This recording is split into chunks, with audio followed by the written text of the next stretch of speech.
Merci Jean-Charles. Bonjour à tous. Madame la vice-présidente, mon général, qu'il est agréable de passer après Pascal, qui est parfait pour les présentations. Je suis le président exécutif de Systentia. Nous sommes éditeurs de logiciels dans le domaine de la cybersécurité. Notre mission est d'accompagner les entreprises pour se protéger, mieux se protéger, être capable d'avoir des réponses sur l'ensemble du champ, et je viendrai à présenter quelques éléments, l'ensemble du champ de la cybersécurité. Systentia aujourd'hui, c'est 130 collaborateurs. Nous sommes basés à Mulhouse, sur le territoire de la région Grand Est, et nous sommes présents aussi sur Paris et Champy à côté de Rennes.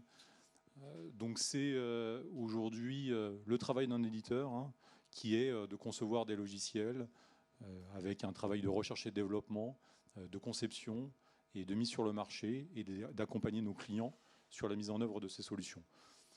Sur le programme qui est présenté aujourd'hui, l'idée est de parler, alors je vais tout de suite faire les trois acronymes, ça sera fait, PAM, MFA et Zero Trust, ZTNA. Donc le PAM, et pour tout de suite attaquer sur le sujet, ça a été évoqué par le capitaine Jean-Charles tout à l'heure, c'est la gestion des utilisateurs et des privilèges qu'ils peuvent avoir, c'est-à-dire on ne donne pas accès à toutes les applications, à toutes les données, à l'ensemble des utilisateurs. Il faut restreindre. Donc PAM, c'est Privilege Access Management. On gère les utilisateurs à privilèges. Ces utilisateurs doivent n'avoir accès qu'aux informations auxquelles ils doivent accéder, et pas plus. Sur le MFA, je rentrerai dans les détails et puis je présenterai une solution qu'on a mise en œuvre, qui se situe clairement dans les pas de NIS 2, puisqu'on est sur de l'authentification. Donc MFA, ça a été dit tout à l'heure, c'est l'authentification renforcée. Et on est aussi sur la partie qui concerne l'authentification continue. À un moment donné, quand j'ai quelqu'un derrière un poste informatique, je dois surveiller en permanence que c'est la bonne personne. Et puis enfin, en sous-jacent de ces technologies-là, le Zero Trust, c'est la capacité de vraiment restreindre à minima les droits des utilisateurs, quels qu'ils soient. Alors, la première question, pourquoi fait-on du PAM, du Privilege Access Management, de la gestion d'utilisateurs à privilèges? Un exemple très simple, dans une grande partie aujourd'hui des attaques, on l'a dit tout à l'heure, ça a été rappelé par David, les infogéreurs peuvent être une menace parce qu'ils ont accès à votre système d'information, c'est un tiers, ils vont avoir accès à potentiellement tout votre système d'information, et vous ne connaissez pas forcément l'intervenant de votre infogéreur. Vous ne connaissez pas son identité, vous n'êtes pas sûr que c'est la bonne personne, et pour autant, il a accès à tout.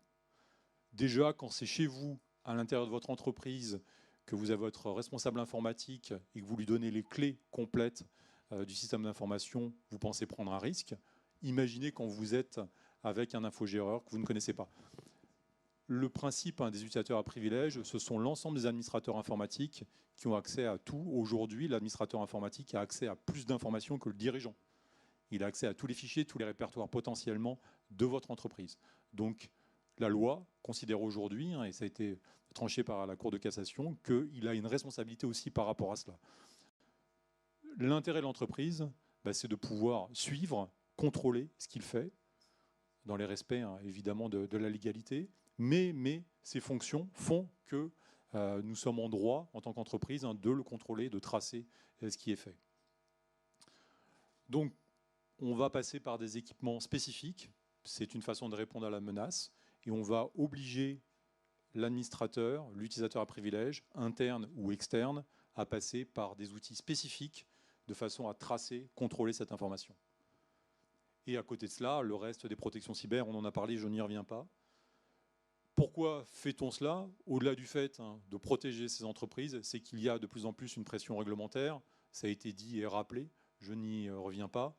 NIS 2 arrivant bientôt, c'est un des aspects les plus contraignants que nous ayons eu jusqu'à maintenant et qui était nécessaire aussi par rapport à la menace qui monte de plus en plus. Nous en avons parlé avec David sur les audits de sécurité, sur tout ce qui va pouvoir être fait pour se protéger jusqu'à la protection des utilisateurs. Je reviendrai tout à l'heure sur cette notion de zéro trust. Simplement de signaler, je le dirai plusieurs fois, il y a 20 ans, 25 ans, 30 ans, on essaie le VPN, qui a été une technologie de périmètre qui vous donnait accès à l'intégralité de votre système d'information depuis l'extérieur. Elle est encore aujourd'hui couramment utilisée. C'est une technologie obsolète en termes de sécurité, et donc elle est remplacée par des nouvelles approches. Celle du Zero Trust en est une.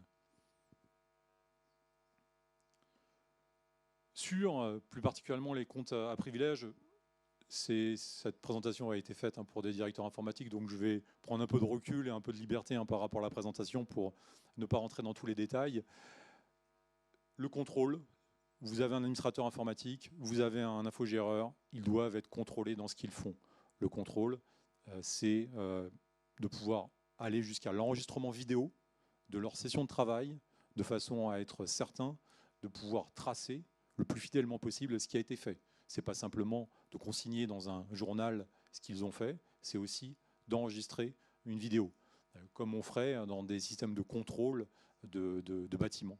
Donc c'est aujourd'hui un des principes de base.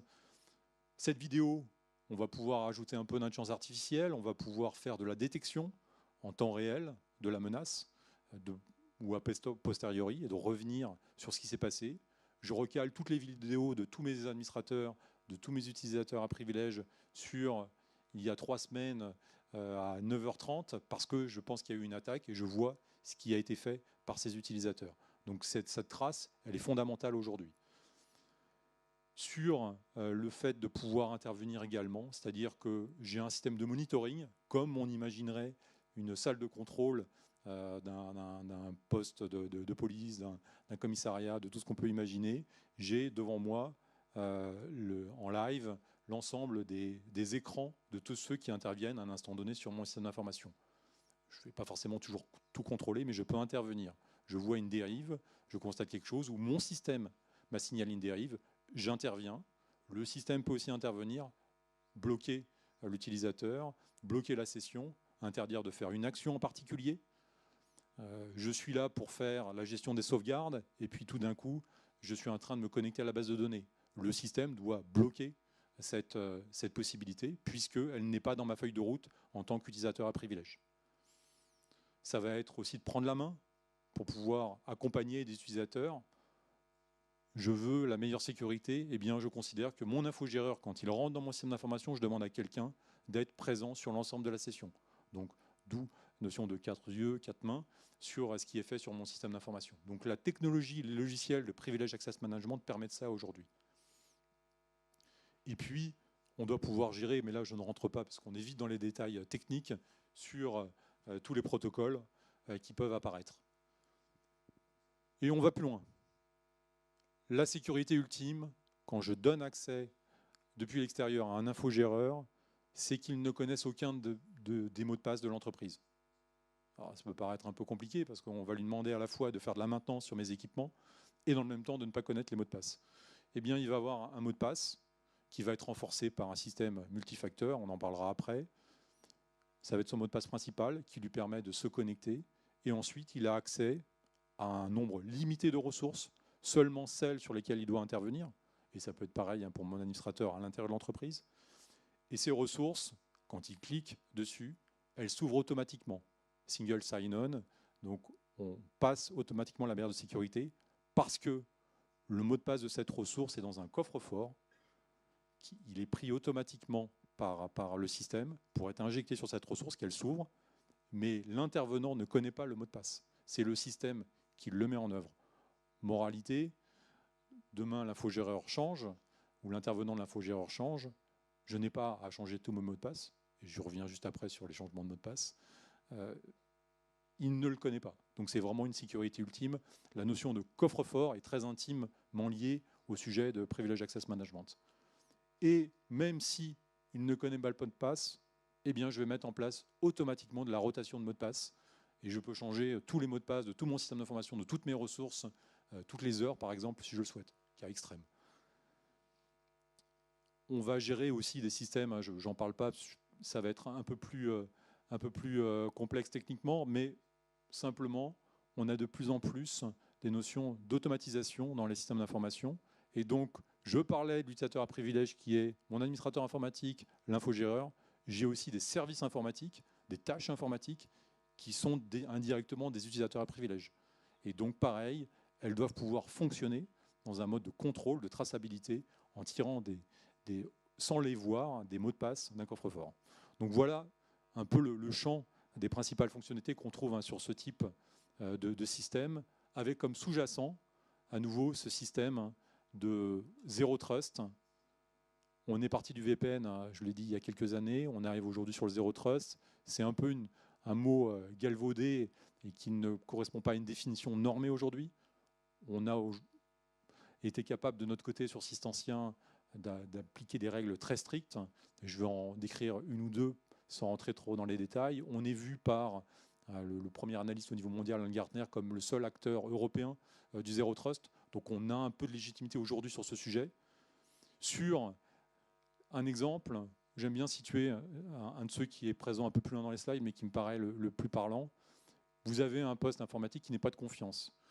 C'est celui qui n'est pas géré par l'entreprise. Ça peut être un ordinateur personnel qui est chez moi, ça peut être dans un cybercafé, n'importe, ou même le poste de travail d'un infogéreur. Très bien. Il est en dehors de mon réseau, je ne le maîtrise pas. Je ne suis pas sûr qu'il y ait un antivirus, je ne suis pas sûr qu'il soit à jour en termes de sécurité. Eh bien, j'ai quand même besoin que quelqu'un avec ce poste se connecte sur mon système d'information. Technologie ancienne, VPN, je lui donne un accès VPN, et on a aujourd'hui beaucoup d'entreprises qui, entre guillemets, subissent les demandes de leurs fournisseurs pour accéder dans leur système pour faire de la maintenance. Je pense à un grand groupe industriel, des automates qui sont mis à jour à distance en passant par des connexions VPN imposées par leurs fournisseurs. Donc, parenthèse, sur mon poste de travail, donc j'ai accès à ce VPN et c'est l'accès que je donne pour ce poste qui n'est pas de confiance pour entrer dans l'entreprise. C'est très simple, s'il y a une menace présente sur ce poste de travail qui n'est pas de confiance, et donc je ne peux pas savoir s'il y a un antivirus qui contrôle, eh bien l'exécutable suspect, attaquant même, va automatiquement, via ce VPN, accéder à l'ensemble de votre réseau et pouvoir tout de suite lancer la phase 2 de l'attaque la plus classique, aller scanner toutes vos ressources pour voir les points de vulnérabilité et prendre le contrôle de votre système d'information avant de chiffrer les données. Donc, le VPN est un risque. Une façon de faire cela, eh bien, c'est de passer par un portail web.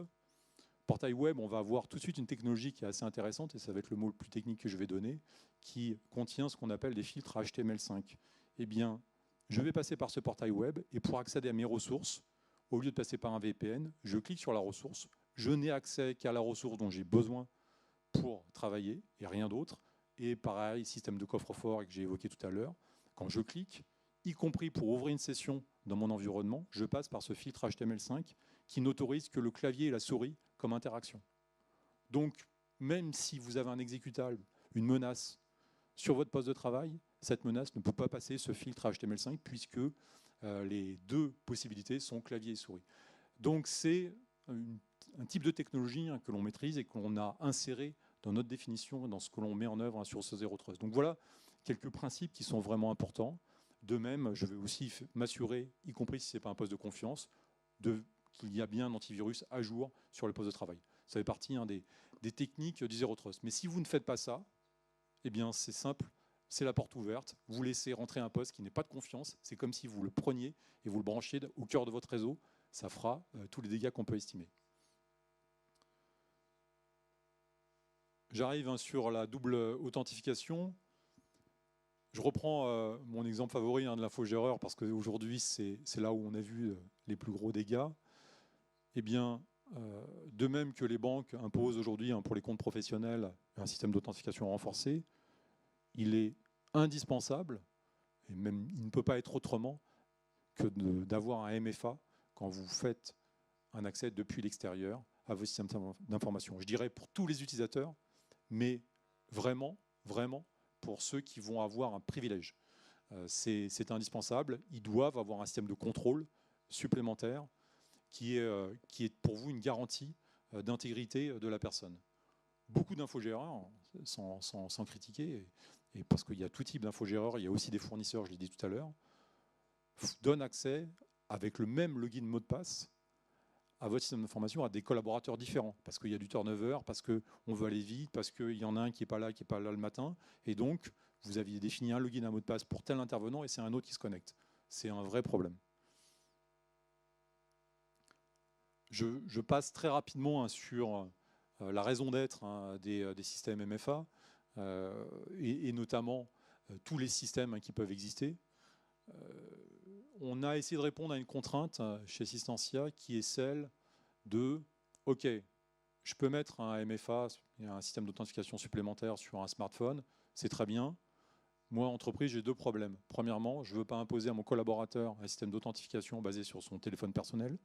Et deuxièmement, j'ai des endroits dans mon usine où je ne capte pas en termes de réseau. Donc comment je fais ?» Donc on a essayé de trouver des solutions où on n'était pas tributaire du matériel. Et puis, par simplement, en se basant sur des éléments fondamentaux de la personnalité, ce que l'on est et ce qui nous caractérise, empreinte digitale par exemple, comportement, et j'arrive au comportement. Avant d'en parler, le sujet du contexte, c'est un point de vigilance que je conseille d'avoir évidemment, et vous le trouvez aujourd'hui quand vous vous connectez sur des sites de messagerie, Hotmail ou autre, vous avez des éléments de contexte. Quand vous vous connectez à votre banque et qu'elle détecte que vous le faites pour la première fois d'un poste de travail, elle va vous monter une alerte supplémentaire. Donc c'est un élément simple à mettre en œuvre et qui est complémentaire du MFA. Le système que l'on a mis en œuvre chez Systentia avec notre filiale Neomia, qui est basé sur l'intelligence artificielle, fait l'authentification dite primaire, c'est-à-dire quand je me connecte à mon système pour pouvoir commencer à travailler, ou continue, c'est-à-dire à un instant donné, je vais travailler 2 heures, et bien toutes les minutes, elle peut vérifier que je suis toujours le bon utilisateur. Elle est basée sur la frappe clavier, la dynamique de frappe. Je vais faire un apprentissage avec des jeux de mots, et puis quand je vais vouloir rentrer dans le système, je tape d'abord mon login mot de passe, on n'y touche pas, ça c'est vérifié dans un premier temps, et ensuite je vais demander à saisir 4 mots, et simplement avec la façon dont l'utilisateur frappe sur son clavier, on va être capable de savoir si ça correspond à l'empreinte qu'il nous avait laissée. Si c'est le cas, je passe. Si ce n'est pas le cas, on lui redonne 2 nouvelles tentatives. Et puis, si ça échoue au bout de la 3e tentative, notre recommandation est de bloquer son compte. Et donc, il fasse appel à son support qui pourra vérifier son identité et apporter une solution de déblocage si nécessaire. Donc voilà un système qui est assez intéressant et qu'on met en œuvre dans des entreprises parce qu'il permet d'éviter cette contrainte du matériel, d'éviter un coût excessif supplémentaire. Des clés, ça va aussi représenter des coûts substantiels.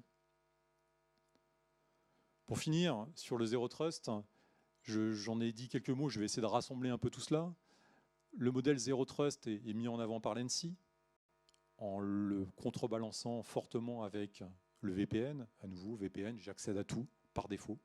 Le Zero Trust, eh bien, je vais limiter, je vais faire en sorte de ne pas pouvoir faire entrer tous les utilisateurs. Le Gartner, j'en ai parlé tout à l'heure, le met en avant comme un élément clé de sécurisation. Aujourd'hui, toutes les plateformes qui rentrent sur un système doivent pouvoir avoir des éléments basés sur du Zero Trust. Donc, je ne fais pas confiance. On passe d'un changement de périmètre, on passe à un périmètre qui est l'identité. L'identité de l'utilisateur définit ce à quoi j'accède, point. Je n'accède pas au reste, ce n'est pas possible. Je n'ai pas besoin d'accéder à tout.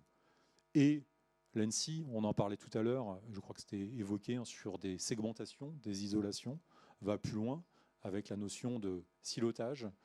Tout dans une entreprise se base sur un annuaire. L'Active Directory est le temps le plus connu. Cet annuaire contient l'identité des utilisateurs, les mots de passe. Eh bien, c'est le cœur du cœur de mon entreprise. C'est ce que je dois protéger le plus. Eh bien, ça, c'est le niveau 0 d'un système siloté, de silotage. Je vais le protéger au maximum. Les autres réseaux ne peuvent pas y accéder directement. Je mets des cloisons étanches. Et j'ai que quelques utilisateurs qui vont accepter ou être autorisés à y accéder en administration. Et ils auront un poste de travail spécifique pour y accéder. Parce que sur le tiers d'après, qui est un peu moins sécurisé, mais qui est quand même très sécurisé, ils auront un autre poste de travail, etc., etc. On arrive sur des systèmes qui deviennent complexes, contraignants, Et en tant qu'éditeur, on essaie de trouver des solutions pour rendre ça confortable. Mais c'est la tendance, c'est de mettre des cloisons étanches sur vos systèmes d'information, parce que si un attaquant arrive à pirater votre annuaire, tout est fini. Comparaison, j'en ai dit beaucoup sur le VPN et le Zero Trust. Je n'y reviens pas. VPN, alors j'aime bien modérer après avoir fait peur. Quand je dis obsolète, évidemment, on est plus promoteur du Zero Trust. Pour autant, en réalité, vous avez un matériel de confiance, votre ordinateur de l'entreprise, qui est bien géré, avec des systèmes de protection forts. L'utilisateur qui l'utilise n'est pas administrateur de son poste, ce qu'on voit en général dans toutes les entreprises. Et donc cet ordinateur de confiance, s'il est à l'extérieur et qu'il se connecte avec un VPN, le risque est potentiellement existant. On peut faire mieux, mais c'est quand même un niveau de sécurité qui est intéressant. J'en ai déjà dit beaucoup. Pour terminer sur ces éléments-là, la devise du moment, et puis je suis à votre écoute s'il y a des questions.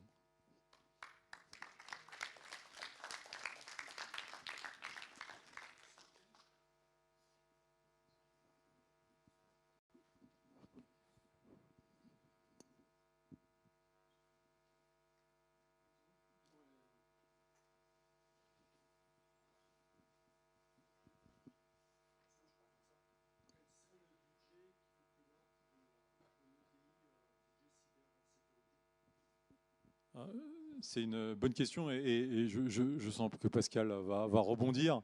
Il a un bon de commande sur lui. Non, plus sérieusement, il y a une étude qui est très, très intéressante qui montre que pour les PME notamment, le niveau d'acquisition a quasiment pas évolué depuis 10 ans. Et quand on regarde, on parle, je crois, de 1 500 € par an. C'est le prix d'un antivirus. Donc il y a un vrai sujet de ce côté-là et vous posez une très bonne question.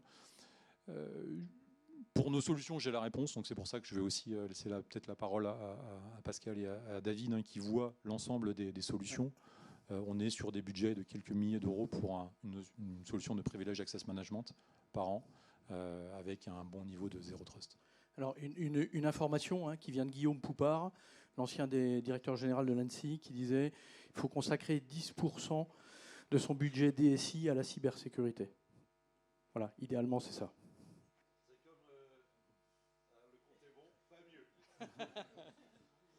Merci Jean-Charles. Y a-t-il d'autres questions ?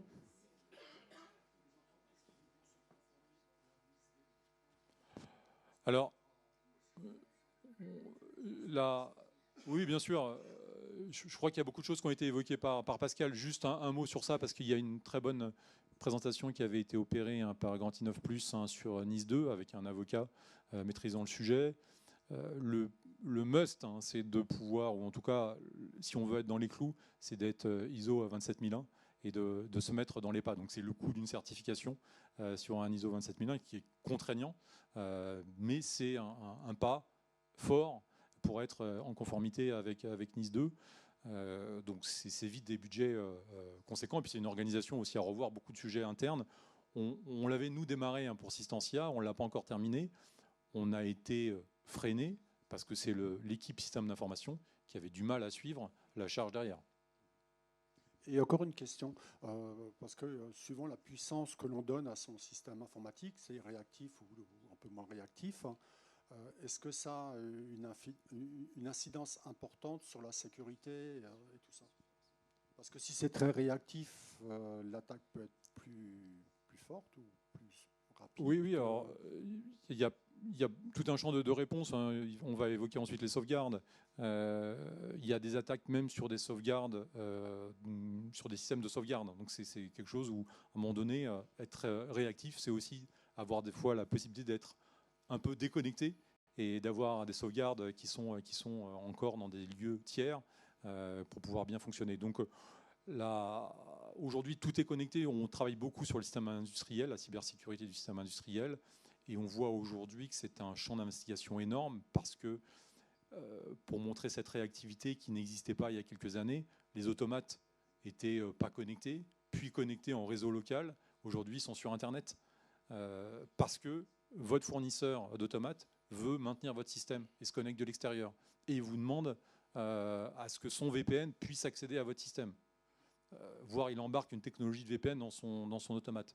C'est-à-dire il se connecte chez vous, on a constaté des cas comme cela chez vous, sans que vous voyiez rien de ce qu'il fait. Vous ne pouvez rien tracer. Donc les Privileged Access Management doit régler ce type de situation. Bien sûr. On peut, tout à fait. On peut toujours dire non. Simplement quand c'est une très grande marque d'automates et que vous êtes tributaire de ça et que vous ne pouvez pas le changer en quelques semaines, quelques mois, vous êtes un peu piégé. Mais il y a des solutions. Avec du PAM, on sait revenir après le fournisseur pour remettre de la sécurité sur tout cela, même si on n'a pas accès à l'automate ni au poste de travail. Voilà. Bon, merci beaucoup Christophe. Bon, et on peut l'applaudir. Oui. Bon, il a fait une belle transition vers la sauvegarde, justement, sujet d'importance. Mais comme vous l'avez compris, je me permets de revenir dessus. Bon, il est vraiment important que vous maîtrisiez l'accès à vos systèmes d'information, ne pas ouvrir l'accès à tout et mettre en place des systèmes d'authentification multifacteurs. Voilà. Donc ça, c'est vraiment important.